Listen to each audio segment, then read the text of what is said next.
Since 1934, Iowa's farmers have turned to the Iowa Farm Bureau spokesman as their trusted news source. Now, the Spokesman Speaks. Listen in and hear from leading experts on topics important to farmers and agriculture. Now, here's your host. Welcome to our September 20th edition of the Spokesman Speaks podcast. I'm Andrew Wheeler, and today's episode features conversations with the CEO of the Cattlemen's Beef Board as the Beef Checkoff celebrates its 35th anniversary, and the newly elected chair of Iowa Farm Bureau's Young Farmer Advisory Committee, Randy Francis.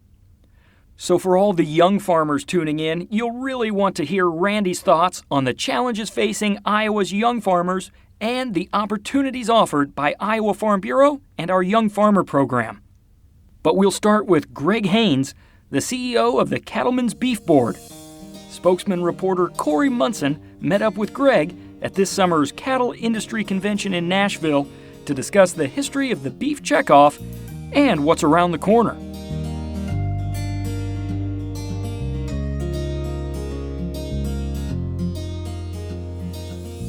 Today I'm joined by Greg Haynes, CEO of the Cattlemen's Beef Board. Thank you so much for joining us, Greg. This year we're celebrating the 35th anniversary of the Beef Checkoff. Can you remind us what led up to the creation of this organization? Hi, Corey. Thanks for having me on here today. So, as you said, it's the 35th anniversary of the Checkoff, and if you look back, and a lot of producers, I think, have forgotten about this, but 35 years ago, the beef industry was in a pretty dire situation. You had beef consumption just falling dramatically. Beef was really blamed for a lot of issues that were going on. You had E. coli outbreaks at Jack in the Box. It was considered, unsafe to eat beef. Children were dying.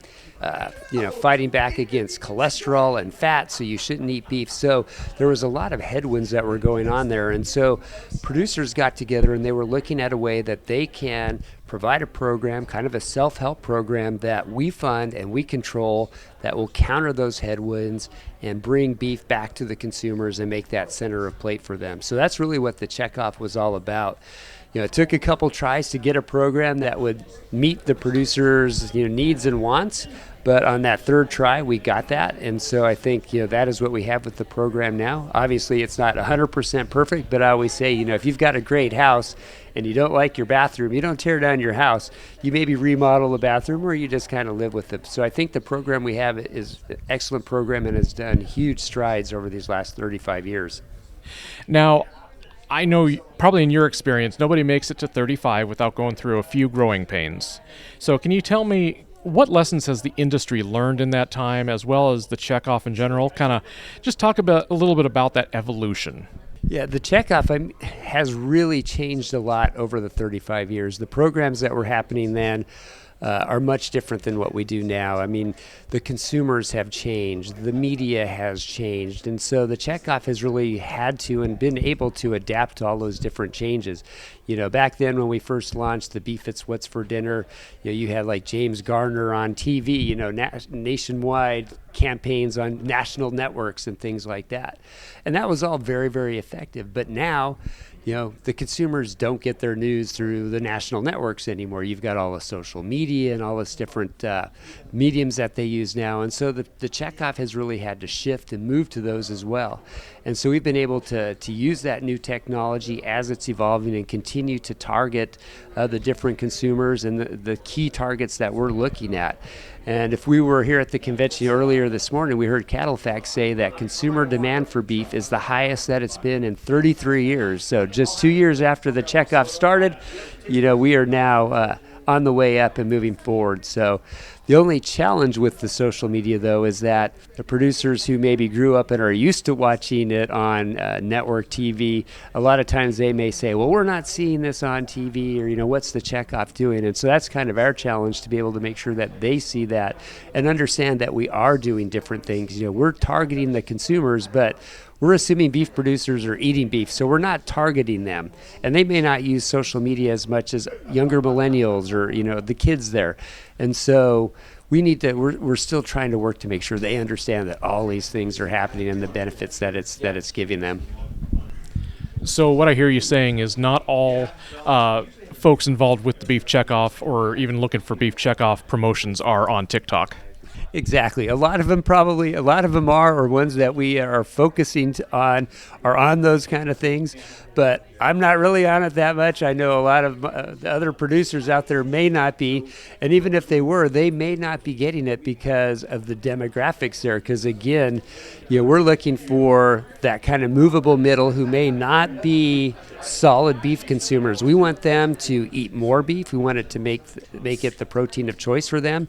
And again, we're assuming beef producers are solid beef eaters, so they may not still be getting it, because that's the beauty of all the social media advertising is you can look at that and target all the different people who may live on the same block or within a mile of each other, but they'll get totally different advertising based on their background and history. In your vision, what would you say is next for the Beef Checkoff and just for promotion in general? Going forward, I think it's important that we continue these programs. The Checkoff really focus on promotion, education, and research. And all these are going to be essential as we continue the next 35 years. Promotion to get out there, make sure the information that we have is available to the consumers and they have it. The same education, a lot of that is even educating our own producers on how to continue to make sure that we're making the best beef that's out there. I mean, if you look at the strides the industry has made just in the quality of the product, a lot of that was done through research and this education from the Checkoff. So it's going to be essential that we continue going forward with all of that. We have a lot of competition out there still. We have our traditional animal proteins, pork, chicken, but now we're also faced with these alternative meats. And you look at some of these companies, one just had $700 million that they had in investments last year. So they're using this money to market their products. And the way they're marketing it is by saying they're better than beef. They say they're better for the environment, they're better tasting, better healthy. And we know that's not true. We have a great story. This research that we're doing now is looking at that sustainability and showing how we are actually better than all of this. So it's essential that we get this out. So the Checkoff's going to play a key role in doing that research, educating the media, educating producers, educating the consumers, and getting that promotion out there. So it's essential for us to continue to counter these people who are attacking us. So I see it still being just as essential as it was 35 years ago. Now, we're on the sidelines of the NCBA convention right now. As we're celebrating this milestone, did you bring a message with you for the cattlemen attending this event? Cattlemen everywhere, we've had a tough couple of years. We've had COVID, we've had, tough markets. I think everything is really starting to turn around now, and there's light at the end of the tunnel. I think the key thing is that we need to work together as an industry. I see far too much kind of infighting and bickering among the different groups. And really, we need to be very united. As I just mentioned, we have all these headwinds and all these enemies of the industry. And if we're not working together, that's when you have the challenge. And I think our opponents or our detractors realize this, and they try to sow these seeds of mistrust among ourselves. And this is where I think we need to really put that aside and look at, okay, we're producers. We have the same goals. There might be some small areas we don't agree on, but I can assure you we agree on probably 90% of everything. And that's where we need to focus. So I would say my message is let's be united. Let's focus on those areas where we have the same vision, which is most of it, and let's move ahead and defend what we do. This is a great lifestyle, a great industry, and great people, and we need to make sure that that continues. Thanks, Greg. It was fascinating to hear Greg talk about the headwinds that were facing the beef industry 35 years ago. It's a good reminder of the obstacles we're able to overcome by working together, and unfortunately, it's also a reminder that each generation of farmers faces its own share of issues. Which actually leads right into our next guest, Randy Francis, who grows corn and soybeans and raises hogs in Buchanan County, and he was just recently elected chair of Iowa Farm Bureau's Young Farmer Advisory Committee. That role puts Randy in a position to appreciate the unique situation Iowa's young producers find themselves in today. Spokesman reporter Tom Block made the trip up to Randy's farm in northeast Iowa last week to discuss the challenges facing young farmers and some of the opportunities that Randy sees.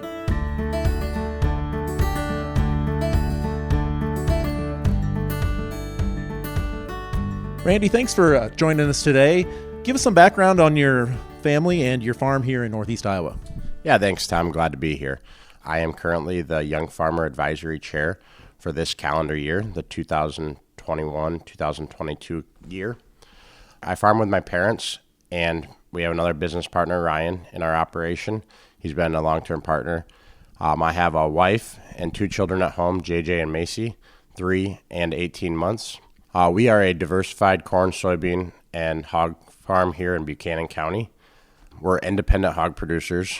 We raise our corn and beans. We deliver our beans to the local elevator, and we mix the feed for the pigs right on the home farm. So the corn comes back in the fall, and we grind it and feed it out to the pigs here. And we have a brand new mill facility that we just finished this summer. So we got a couple other full-time guys here in the operation. We stay busy with day-to-day pig chores and maintenance our own equipment and haul manure in the fall. So very diverse, good operation. Mom and Dad are very heavily involved yet, which is a great asset for myself and our other employees. And we're just happy to be doing what we do every day. You grew up here on the home farm. When did you know that this was something you wanted to do as your career? If you had asked me when I was 18 years old, I would have said I never would have came back and farmed. So growing up, I played 4 sports in high school, was very involved at school. I worked on the farm, but I didn't really have a passion in agriculture, I guess. And I went to school at UNI, got a 4-year business degree at UNI, started back as a GPS specialist at a local John Deere dealer, Bodensteiner Equipment. And then when I moved back from college, I resided to Manchester, which is about 15 minutes from the farm today. And I was able to come by at nights and on the weekends and just kind of slowly came back and did more and more. And Mom and Dad never closed the door. We had a good operation that was running, and the opportunity was there for me to come back full time in 2015. So I just kind of just happened, I guess, and it's been a great move. I've really enjoyed every part of it. I grew up, working on the farm, but then now I found out that I really like the numbers side of things, the agronomy, more the day-to-day decision-making I fell in love with, I guess. More of a business, small business that we have here. And that's the kind of stuff that I was passionate about, and I enjoy working with that. So, do you think it's important for young farmers maybe to have that off-farm experience before coming back and, igniting that passion? Yeah, I think that's good. You can go see the world a little bit or see different operations and how they work. And I credit that to that John Deere dealership. Working there, I saw a lot of really good operations and how they were ran and the family dynamics within them. And we have a lot of opportunities on our farm, and we have a lot of challenges daily. We have a lot of different personalities working together. And having that off-farm experience kind of gets you into that business or the corporate setting to be able to work with each other and see the model of how good things are ran. And I think that definitely has helped. And it kind of, when you come back, you have passion. You come back because you want to, not because it was something you were grown up to do or you were forced to do. And when you come back with that passion, you have pride in what you do, and you're self-educating yourself to make yourself better, to make your operation better, and to work at that. And I think that's very important. As you've come back to the farm for 5 or 6 years now and then become involved in Farm Bureau networking with other young farmers around the state, what are some of the biggest challenges you see facing young farmers? Yeah, and I'd like to touch on that a little bit. So as you said, getting involved with Farm Bureau, that's something that has been very important to me. We didn't have a strong Farm Bureau family growing up. My parents were members, but they weren't involved in the organization. They did a lot more with the Iowa pork producers. I was familiar with Farm Bureau, but I didn't really know, like I said, I played 4 sports. So my memory of Farm Bureau was Craig Hill giving me a basketball junior year when we made it to state. So, I found that Farm Bureau could do a lot more for me. So my wife and I, we went to our first Young Farmer Conference in 2015. Actually, we joined as members at the state fair that August, and then I got the Spokesman, and she was my girlfriend at the time in 2015, and I saw the Spokesman ad about the Young Farmer Conference, and we kind of both looked at it. I'm like, I think we should go, and we're kind of like, oh, we don't know anybody. We're not even actual farmers, and we don't know anybody there. We won't have any fun, or why would we want to go there? And so we chose to go, and it was the best thing we've ever did. So we've been every year to the conference since then. We've met so many great people from across the state. The networking we've done, you get back to the challenges that young farmers face today. Having that network of people, there's so many young farmers that are going through the same experience as you are. So let's say you're having trouble with a landlord, or you're having trouble with a family member, or you just have trouble with grain marketing. You have that toolbox of people to call, that network of people that are going through the same thing, that are across the state, that are willing to talk to you. We found that to be so important. And then also the resources that Iowa Farm Bureau can provide to those young farmers are incredible. They have the podcast that we're on here today. They have the webinar series. Dr. Sam Funk is always available, putting out new information. Ed Kordick with the marketing. There's so many good resources that young farmers can tune into, and they can take their time and do it as they want. It's not something that they have to be there at a certain time, because that's one thing young farmers today have a challenge is a lot of them are juggling so many balls in the air. They're working a job in town to make ends meet. Our health insurance costs are very high, so you got to carry that off-farm job to cover your health care. If you have young children, the daycare expenses are high right now, and to find good, reliable daycare. So there's a balance between staying at home with your kids or finding good, affordable daycare. I think that's a huge challenge young farmers have. They want to be on the farm working, but they have all these off-farm pulls that are holding them back. So I think going forward, that's going to be a battle. And then, young farmers are also, access to capital is always a thing we hear about today. And then the land that we have, we're not making any more new land. If anything, it's shrinking as these housing developments are growing into our, you got that urban sprawl going on. So how we're going to transition this land from the generation that's actively farming today into these young farmers is a huge challenge that we have, not just as young farmers, not as the older farmers, as an industry in whole. So we need to make sure we're working with our politicians, and that starts at a grassroots level. And that's where Farm Bureau is very vital. And I encourage all young people, if they're not active on their Farm Bureau boards, get in touch with them. You have coffee with your legislator on a Saturday morning. It's an hour. Just go in, tell your story. Tell who you are and why the laws that they're doing impact your operation. That means so much to legislators just to hear that story. So they have that in their back pocket. When they're voting on a bill, they say, hey, Johnny the farmer came and talked to me about this story, and I can't vote on this because this is how it's going to impact his operation, or he's not going to be able to buy grandma's farm because of what we're doing. So I encourage you, go to your boards, figure out when they're doing that kind of stuff. Go to the state legislator's office, reach out. If you see somebody going, go and talk to them. Yeah, you talk about some of those policy challenges. There's always a lot of ideas, and lawmakers really do want to help beginning farmers, but they do need to know the specific challenges that people face. Yeah, that's right. And probably the biggest thing that's on minds today is what's going to happen with this tax bill. And I don't know if they know right now, but, we have to really voice our opinions on that. It's first and foremost, American Farm Bureau is working every day on making sure that they're informed, and we need to come together as an entire industry and speak up for the rights of farmers, that this has a huge impact on the future of agriculture. So we need to work on that. The Waters of the U.S. bill is definitely something that could impact us. It can impact rural developers. It can impact construction people. It's not just farmers that are impacted on that. Sure. You mentioned another one of the challenges, access to farm ground, and there was some farmland over in Grundy County, about an hour from here or so, that sold for $22,000 an acre recently, and that had some extenuating circumstance with a wind tower income, but sales in the teens are fairly common. What do you think when you hear about farm prices like that? Those are huge numbers, and Yeah, there was some extraneous circumstances on that 22,000 number. So that one, the record could be straight on that. It's probably closer to that 14s like you're talking about.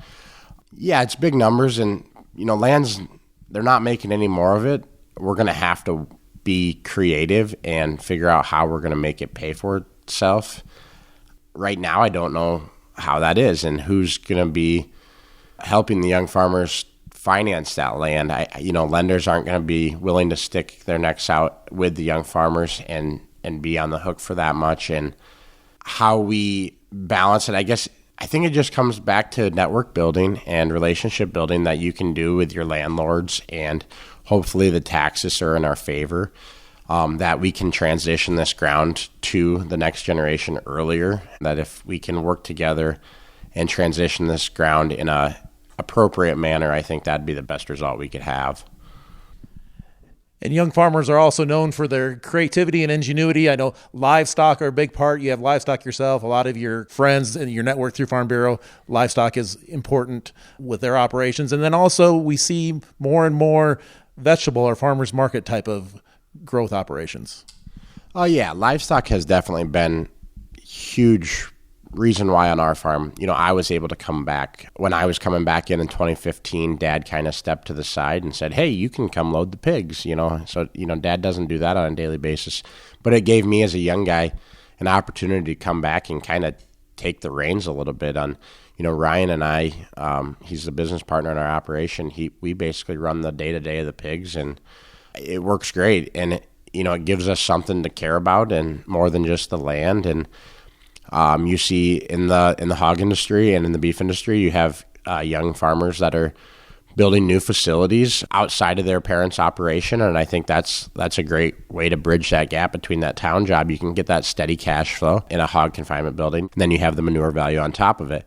And then you get talking about the niche farm operations. I mean, there's so many direct market beef, and that's very interesting approach, and it's very important. Our industry faced a huge stress point last year through the COVID pandemic, and we found an opportunity to deliver on that market. And the people that are doing that are making a really good source of steady income by doing that. And our meat lockers have recognized the importance of that. And, locally here we have Edgewood Locker about 30 minutes northeast of me, and they're in a doubling process. They're expanding and doubling their facility. And, that's going to provide a lot more direct beef here in Northeast Iowa, and I think that's going to be a thing we see going forward. And the USDA has been willing to help finance some of these projects, which is great to see. And I think this administration's kind of put a focus on that small meatpacking facilities, and I think that'll be a good thing going forward. And the Iowa Farm Bureau has the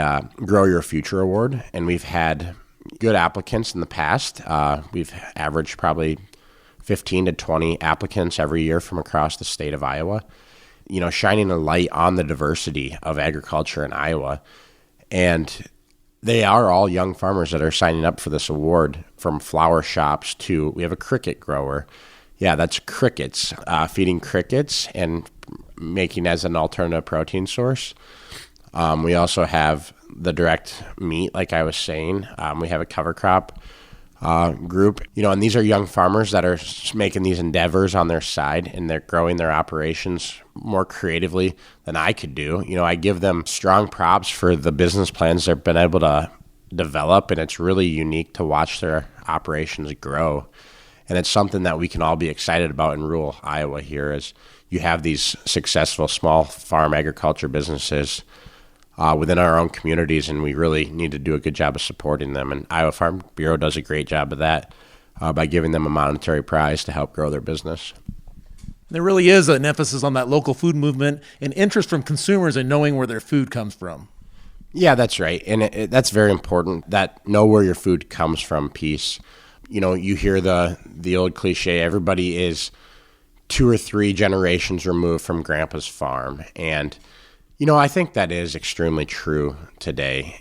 We were at the Iowa State Fair working the Farm Bureau tent, and you had people come by and they were like, oh, wow, that's what a combine looks like. We had it on the table. Like, that's a lot different than what I remember my grandpa's looking like. Or we had some people from, other states, and they were like asking the question about corn and the difference between sweet corn and field corn. And we've had so many great examples of Iowa being showcased on a national stage in the last month that we've never had the opportunity before. With the Field of Dreams game, I'm a big sports guy, so the Field of Dreams game was a remarkable showcase of agriculture in Iowa. And then just recently we had the Iowa State, go Hawks by the way, Iowa State football game in Ames. We had college game day there, and I was listening at 8 in the morning, and the lady was talking about the difference between field corn and sweet corn, and they were talking about ethanol being made from field corn. And it's like, that's a huge stage that we're getting to so many more of our audience that we've never had before. And we as agriculture need to embrace it. I mean, we have Busch Light corn cans, and we have the combine driving around with Busch Light on the side of a combine picking the corn. I mean, that is a national brand that we have piggybacked on, and it's such a great influence for agriculture, and we just need to keep building that and grow our brand and be proud of where we come from and what we produce. You were recently elected chair of the Iowa Farm Bureau Young Farmer Advisory Committee. What are your plans and your goals for the committee and the Young Farmer program as a whole in the year ahead? Yeah, we're coming off a pandemic year last year that was unlike we've never seen before, and we were still able to reach our target of young farmers through various channels that we've never done before with our virtual Young Farmer Conference. So I think looking forward to the year ahead, we want to build off that success that we had last year in reaching our audience. And this year at the Young Farmer Conference, we're going to be downtown at Hy-Vee Hall, downtown Des Moines, and we're looking to fill that place up. So we have more room, more space there. We have the Hilton Hotel right next door. We're going to be all together, at that facility. We can house as many people as we want down there. So, I think a huge goal we have is to get the Young Farmer Conference packed as much as we can. And we have really good topics from direct market meat to cover crops to carbon credits. That's something that young farmers are going to be seeing more about into the future. We got landlord negotiation and working with landlords that we're going to talk about. And just building that network, like I talked about earlier, that's something that the Young Farmer Group, we really stress, is just getting together and getting that camaraderie and getting the energy from people all over the state, like I said, to work together to build the brand of agriculture and just really be proud of what we do, growing fuel, food, and fiber for the world. And as you mentioned, even if you're not a full-time farmer yet, you're just getting started, you think you don't really belong, you yourself said anybody's welcome, and just to get ideas and maybe help you sparks some interest. Yeah, that's right. You don't have to be working on the farm every day. You can be an ag professional. You can be work for a seed company or a local John Deere or equipment dealer. You're all part of agriculture, and we're here to build the brand together. Come on out. You'll see how great it can be and what the organization can do for you. Reach out to your boards, reach out to your local young farmer peers, and ask questions. And you can learn a lot from asking questions amongst your peers. Despite some of the challenges we discussed, do you sense an enthusiasm, a camaraderie among the young farmers? Yeah, I think so. And I think, everybody's kind of in it together, and we're going through this uncharted times into the future together. And the energy that you feel from the Young Farmer Group, you can really feel that. And I think that when you leave a weekend like the Young Farmer Weekend, or if you go to an event, you really have a new sense of, like, when you go back to your own operation, you feel like maybe before you leave, things aren't going right or whatever. And then you go hear experiences from other people. And then you come back and say, all right, I do have a good operation, or I am making the right steps, right? The decisions I'm making today really have an impact for the future. And that's the kind of stuff that we're working on. And we want to develop young farmers from across the state to get them the ammo for the future so they're ready to tackle whatever they have in front of them.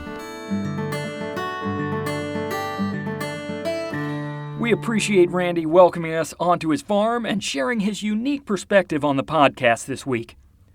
You heard Randy say that the Young Farmer Conference was his introduction to Farm Bureau. We actually hear that all the time. The conference is put together by our Young Farmer program, and it's something that we take a lot of pride in here at Farm Bureau. So if you'd like to learn more about Iowa Farm Bureau's Young Farmer program and how you can get involved, we've put a link to their webpage in the notes for this podcast episode. That page will also include the complete details for our 2022 Young Farmer Conference when we open registration in early December, so stay tuned for that. We've also included a link for an opportunity that's going to appeal to at least some of you, maybe half. I'm talking about the A&F Game Day on-field experience, which is an opportunity for Iowa Hawkeye fans to learn about the sustainability of agriculture, animal care, and the unique nutrition of real meat, milk, and eggs, while entering to win tickets and on-field sideline access for the annual America Needs Farmers football game, which will be held October 9th at Kinnick Stadium. We'll talk more about this year's A&F game during our next podcast episode, but right now is your chance to win the best seat in the house for that big game against Penn State. You can enter to win each day, increasing your chances to win the grand prize, and the deadline to enter is September 30th. Again, the link to that contest is in the episode notes, or you can head out to americaneedsfarmers.org. That brings us to the end of this episode of the Spokesman Speaks. I hope you picked up something useful and that you'll join us for our next one on October 4th. Thank you for doing the work that inspires everything we do here at the Iowa Farm Bureau, and thanks for listening to the Spokesman Speaks. Thank you for listening to The Spokesman Speaks, a podcast by Iowa Farm Bureau. Check out more podcast episodes at iowafarmbureau.com/podcast. You can also find and subscribe to the Spokesman Speaks podcast in the Apple Podcasts app, Google Podcasts, Spotify, iHeartRadio, and other popular podcast apps. We appreciate your ratings and reviews, and we welcome you to email us your feedback at podcast@ifbf.org.